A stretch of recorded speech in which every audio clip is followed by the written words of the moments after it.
No. Con io ti non. Problema kwamba dokter giro mimi jokin mama lo ya nyaundo mi ari no kamu kon ko ya mo di ko dare kon ko wati watu mama ma ko se dai ko accidente ni ko fiji je wonen ko don kam no ko bin wa mari problem ji di ka kan wala problem ko no mari kalau kawan itu dari, saya ngawal waktu itu dekat orang kan ngawalin itu, sama punya mina dokter sini Joni kan nadon kan gaya, Joni kan dong di situ lah. Si tay mama dong kalau ini tu ada yang nong kuya, cukup apa? Dokter memang di sensor manfaat dari kita yang kopi. Kok wadah lah ini demi lamar problem gigi. Sampai kira kira dia tahu. Mohon Allah, saya mau lapor. Kono bari problem ki non to so diwani hawda dari wadan treatment jibi sai dole til mai na fin landari do wi langwai wacce ni jumita bibla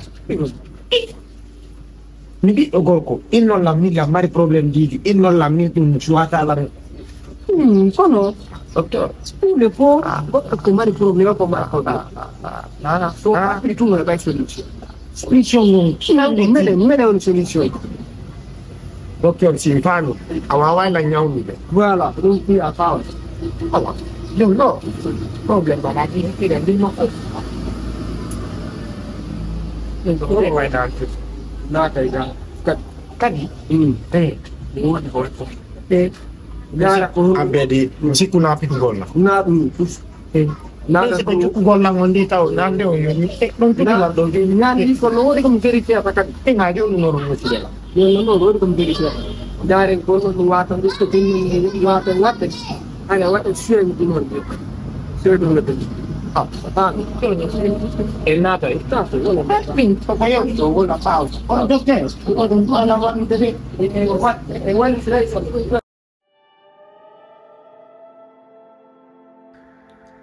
Bibi, Sherry.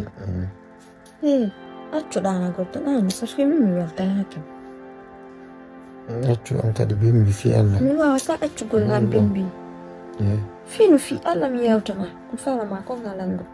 Accio bimbi è scombudo alla ingente. Anche. Quindi va guarda una gotto più alto, il tundi che ambero che ma guarda una gotto, mi ma sento po'. Andy. Fatima la var problem.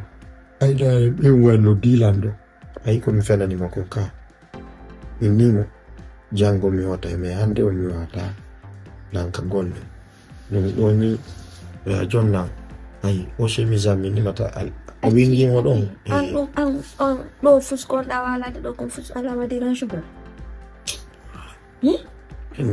ala lan diran sugar ai lang arte kama mi wata do wonde 16 yo ala do 8 Anzi l'un non alla madira giugo mi l'un la mila mi giugo perché ndari sambro un anexo comune con un doni yalta golle to na ta ufo Joni anyi da andi antigil ida mari wona den galle don ida jogi timbudi to tawno hara ajo kaki inna hara mi sonje tun kono ida way wadangoran seri s'il te plaît réveille-toi andiamo problema gente fu yeutino ma kun dun problema real ma problema non fokko ya etta na balan kama itta ngedo Fatima avant tout dandi be ngwano ton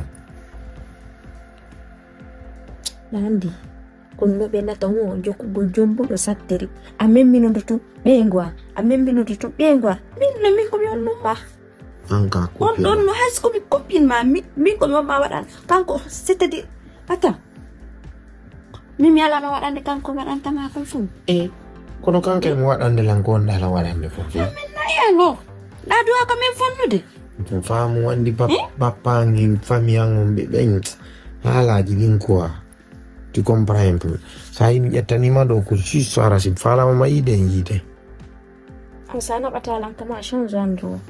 Achuo. Me hay min lum dom fu mi fala ka na Ano pang. aondo? Min do wala la lan le metu de sundu. Tari bibi. Yoni ko meuble fall a nyada ne. No. Ko yaw do takoma.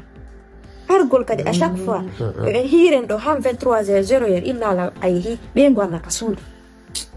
Dom de fo ko mi tuwa to dom wulla ha weta. Non fu mi do jabi. Met andi ko falla fiala ciao mi dano. Bimbi amo riveito a. A promettere da ona bailan kama. Ki ace dan pa. No. Pour le moment, je n'ai rien à dire à propos, mais je prends bonne note, quoi, s'il te plaît. S'il te plaît. Chérie. Promettons non. Et je ne peux rien te dire plus là. Joe Berger. Andy, je l'ai dit, ça m'a dit, la birede. Piji de fou, wallahi, ça va. Ah, ouais, woni.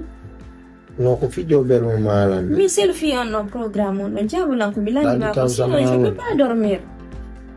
Je reviendrai le matin s'il te plaît.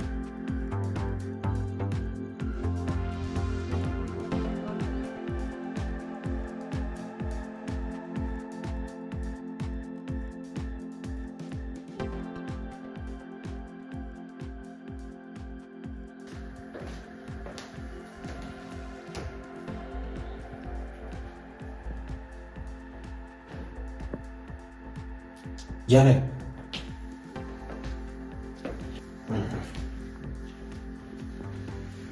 Apa kita go banda?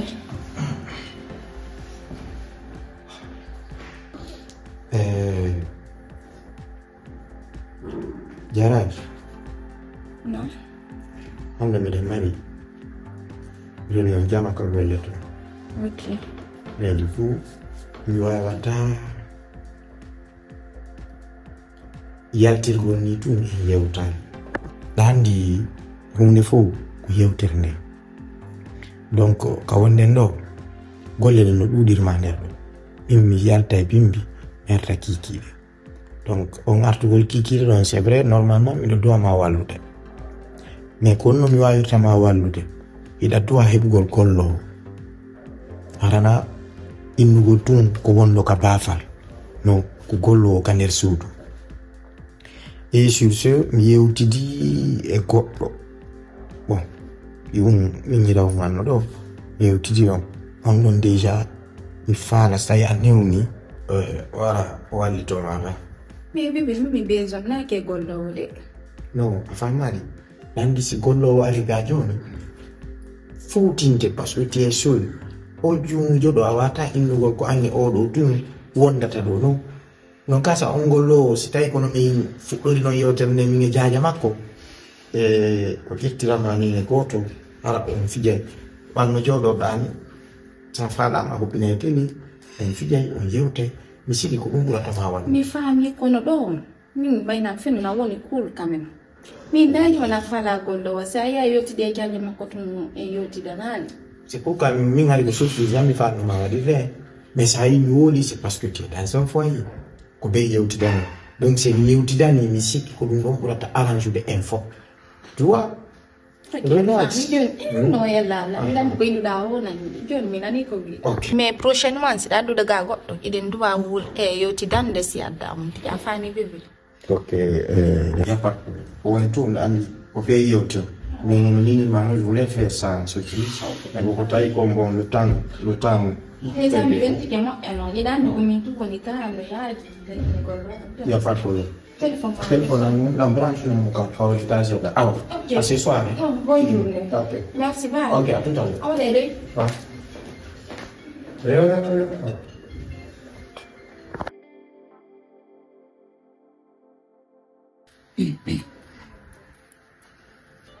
Au revoir. Kom. Wait, lagi Adraman. Enggak. Assalamualaikum. Waalaikumsalam. Alhamdulillah. Ya sudah. Hai. Alhamdulillah. Aben. Oh, na julun gol hal ma ne bugot ad kono wata de kam do joda na el ko mo ko babe teddu